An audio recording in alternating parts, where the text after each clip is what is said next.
নে, এই চোদনার জন্য আর কতক্ষণ দাঁড়িয়ে থাকবো?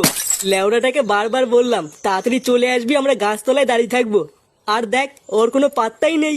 তোমাকে তো আমি আগেই বললাম পল্টুদা, ফুটোকে নিও না। দেখছো তো ওর কথার কোনো দামই নেই। হ্যাঁ, ঠিকই বলেছিস, তাই তো দেখছি। কিরে, তোরা তো দেরি হলো কেন?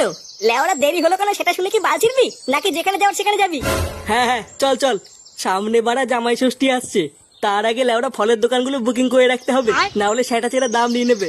নে নে, চল চল।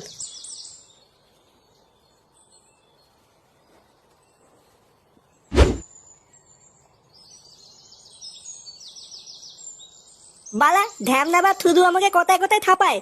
লেওলা আমি কি মন্দিরে ঘন্টার নাকি যে কথায় কথায় এতে বাদি দিয়ে যাবে? ওই বালিতেই বালার দাবো না, দেখবো কি করে থাপায়। এই ফাতাল কি থাকার দেখা লাভ আছে নাকি? বালা দঙ্গলে চলে যাবো, দঙ্গলে গিয়ে থুই থাকবো, তাও এই বালের বালিতে আসবো না।